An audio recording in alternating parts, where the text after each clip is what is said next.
Orang-orang Bloomington. Karya Budi Dharma. Bab 1. Laki-laki tua tanpa nama. Fes bukanlah jalan yang panjang. Hanya ada 3 rumah di sana.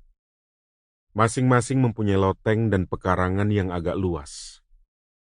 Karena tertarik sebuah iklan, saya menyewa loteng rumah tengah milik Nyonya Macmillan.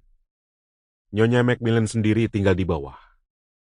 Dengan demikian, saya dapat melihat baik rumah Nyonya Nolan maupun rumah Nyonya Casper.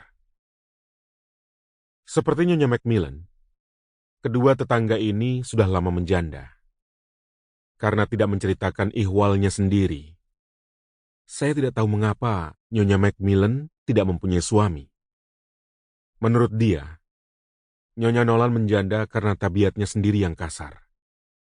Ketika Nyonya Nolan masih muda dan baru saja kawin, suaminya sering digempur. Akhirnya, dengan jalan semena-mena, Nyonya Nolan menitahkan suaminya agar minggat dan diancam akan digempur lagi kalau menunjukkan niat kembali. Semenjak pengusiran itu, Nyonya Nolan tidak menunjukkan gejala ingin tinggal dengan siapapun. Nyonya Casper mempunyai riwayat lain. Dia tidak begitu peduli kepada suaminya. Seorang pedagang keliling yang agak jarang tinggal di rumah. Apakah suaminya sedang di rumah atau sedang di tempat lain? Dia tidak menunjukkan gejala yang berbeda.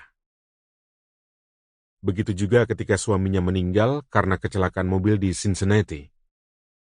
Dia tidak menunjukkan pertanda susah maupun gembira. Hanya itulah yang saya ketahui, karena hanya itulah yang diceritakan Nyonya Macmillan. Janganlah mengurusi kepentingan orang lain dan janganlah mempunyai keinginan tahu tentang orang lain.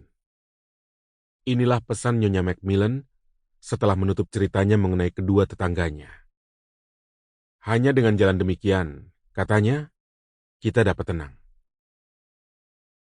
Bahkan, dia selanjutnya memesan supaya hubungan baik antara dia dengan saya tetap baik. Saya hanya boleh bercakap dengan dia bila mana perlu. Itu pun harus melalui telepon. Karena itu, katanya, saya harus segera memesan telepon.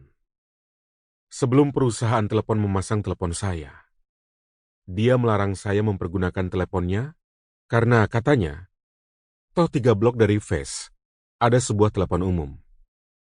Selanjutnya, dia mengatakan bahwa kunci yang dipinjamkan kepada saya hanya bisa dipergunakan untuk pintu samping. Sedangkan kuncinya sendiri untuk pintu depan. Dengan jalan keluar masuk yang berbeda, masing-masing tidak akan terganggu. Dan setiap bulan, katanya kemudian, saya harus memasukkan cek ongkos sewa loteng ke kotak posnya. Sementara saya sendiri dapat mempergunakan kotak pos lain yang terletak di pinggir rumah. Mula-mula, syarat ini memang sangat menyenangkan, karena saya sendiri tidak suka diganggu. Selama musim panas, saya tidak mengalami kesulitan.